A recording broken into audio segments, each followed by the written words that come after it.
according to Luke. Now all the tax collectors and sinners were coming near to listen to him.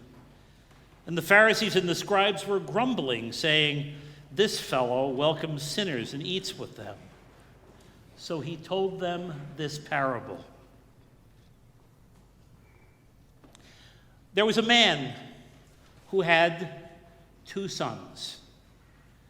The younger of them said to his father, "Father, give me the share of my property that will belong to me." So the father divided his property between them. And a few days later, the younger son gathered all and traveled to a distant country. And there he squandered his property in dissolute living.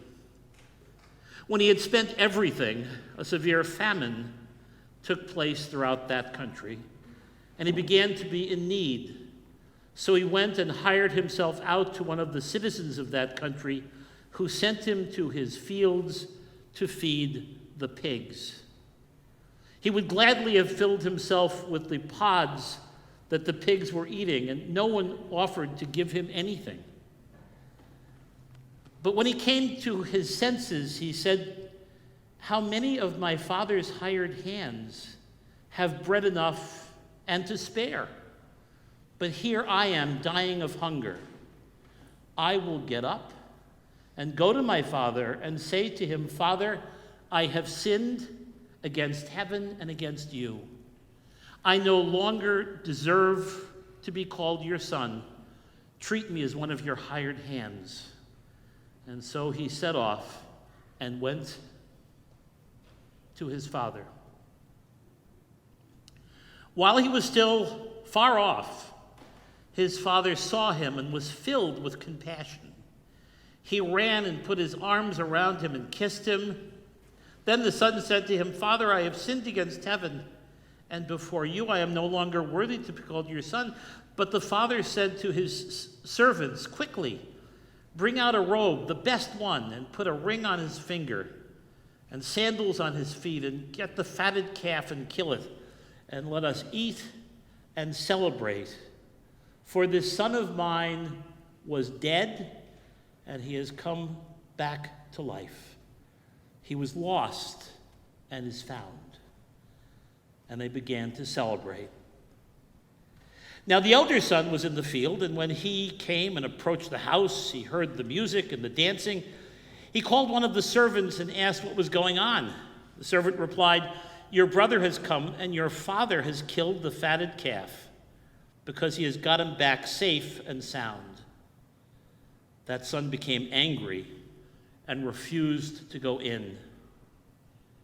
His father came out and began to plead with him. But he answered his father, 'Listen, for all these years I have been working like a slave for you, and I have never disobeyed your command. Yet you have never given me even a young goat so that I might celebrate with my friends. But when this son of yours comes back who has devoured your property and with prostitutes, you kill a fatted calf for him?' Then the father said to him, 'Son, you are always with me, and all that is mine is yours. But we had to celebrate and rejoice, because this brother of yours was dead and has come to life. He was lost and has been found.' And this is the gospel of the Lord.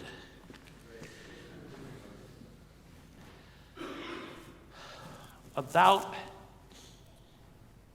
10 years ago, Eileen, a young architect in Baltimore, had a dilemma. She had been struggling for a long time with her own sexuality, and she came to believe that she was gay, but she came from a wonderful Christian home, and she was loved by her wonderful parents. I did their parents' wedding, by the way, Dave and Judy. And she didn't know how they'd take it but it was killing her inside because she was struggling with herself. She wanted to be honest with them. And more than anything, she wanted them to just continue to love her. And she was worried about her 87-year-old grandmother, the light of her life. And it was October, it was getting to be Thanksgiving, and she just needed to have this resolved. So she went to her mom and dad and explained how she felt. And they struggled with it, but they were wonderful. They embraced her. They were kind to her. They loved her. This was their daughter. And then she said to them, "Do you think Grandma will still love me? She'll accept me. Do you think she'll still make those little fruit treats I like at Thanksgiving?" Isn't it funny, the things you worry about?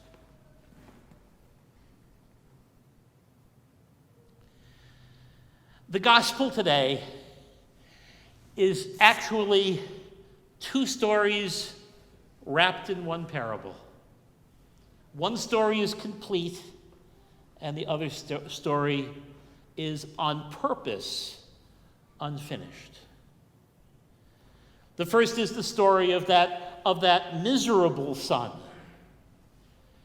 who thinks so little of his father that he's impatient for him to die. And so he goes to him and says, "Look, Dad, you're lingering a little bit long, don't you think? How about we do this? How about we pretend you died? That way I could have my inheritance, because it's coming to me." You see, entitled kids aren't new to the 20th and 21st century. We've had them all along. We just didn't have the labels for them that we do today. Now, let me ask you, raise your hand if you're a father. Okay. If your son or daughter had come to you with a request like this, what would you have done?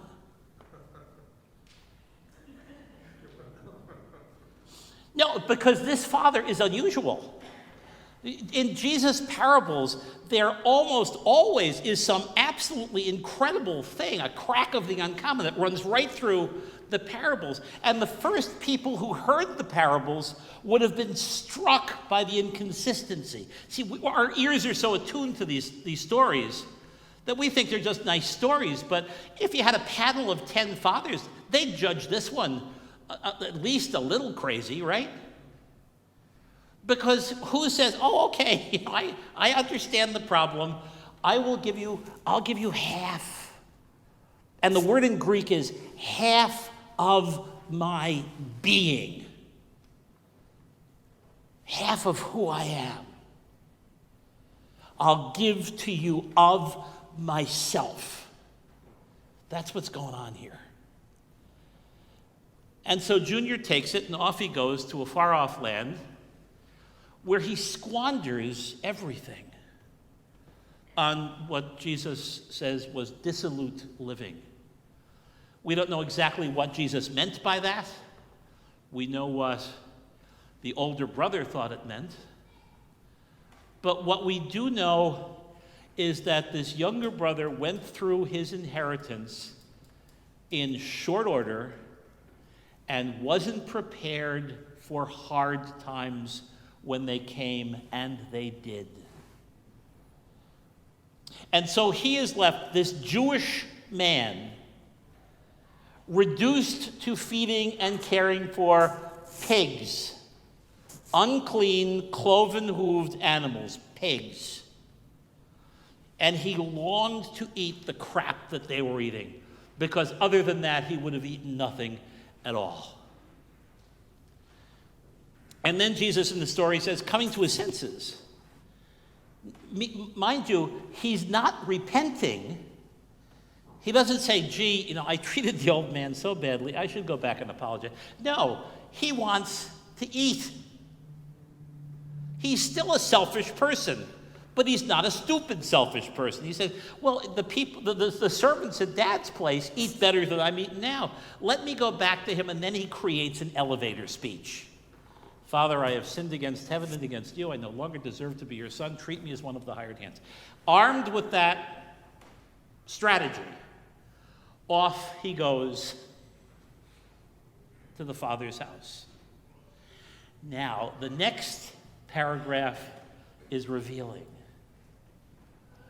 While he was still far off, his father saw him and ran to him. This is an honor and shame society. Fathers don't run. They don't seek out lost children. They wait for those lost children to come to them. But this is a different kind of father. So he runs to his lost son, who is coming home. And before Junior can even get the first part of his elevator speech out of his mouth, the father has embraced him. And he's shouting out orders to the servants. The Junior says, Father, I've sinned against heaven and against you. I no longer deserve to be your son. And that's as far as he can get in his speech before the father is saying, get a ring for his finger. Rings are signs of authority. They're a sign of belonging. Get a ring for his finger. Get out the best robe and dress him. Get him sandals for his feet. We're not treating you as a servant. You're a son, and you are restored. Now, how did the father see him a long way off? Do you think he just happened to be looking out the window that day? The father has been constantly looking for this son, day after day after day, longing for him to come home. And when he comes home, the father's first reaction is, let me love him with tenderness and welcome him as if he had never left. And then the second instinct the father has is, let's throw a celebration. Let's kill the fatted calf. That's being kept for a big feast, right? Kill it and roast it up. And let's have a party with music and dancing, because this son of mine was dead and has come back to life. He was lost and is found. This is how God treats the lost. Listen to who this parable is told to. Sinners were gathering around Jesus, and the scribes and the Pharisees, this fellow, he eats with sinners and welcomes them. The word for welcomes, by the way, in Greek, it means to gather in, to intentionally seek out people. Jesus is seeking out the lost. And this parable is given to his critics. He's saying to the Pharisees, the love of God is like the love of this father. And then he's saying, and you guys, you're like that other son. You're like that other son who is always rigidly stayed around and worked on the farm, but your heart was never the heart of your father. You gave, but you gave grudgingly. You felt like you were a slave, when in fact you were living with a loving father. So I'm not going to welcome that brother of mine who squandered your money in dissolute living with prostitutes. Oh no, I'm not going into that party. And you see, the father treats them the same way he treated the first son. He doesn't wait for the son to come back and come around. He goes out to him, something a father in that period would just not do. And he entreated him, he begged him, come and join the celebration. Don't be estranged. Don't you see, we had to celebrate. We had to celebrate when your brother came home. because he was lost. He was dead. And now he lives, and he's with us again. What did that second son do?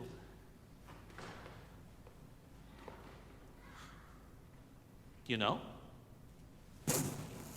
Pardon? Protest. Well, he was crabby. Did he ever go back into the celebration? No. Are you sure? We don't know. Right? Jesus ends the story with a question. As many parables are ended with questions, because parables are stories that are meant to get us, not to nod our heads and say, yeah, this is really nice. The parables are action-oriented stories. They want us to respond to them. So in a way, the hearer of the parable decides what the second son does, because we are the second son or daughter. Will we forgive those who need our forgiveness? Will we rejoice when people we think are of less account? Will we rejoice when we see them come into our assembly? Will we welcome people as brothers and sisters, or will we sit around with our noses in the air thinking, I'm better than he is? So the parable of the prodigal sons is an invitation for us to decide something.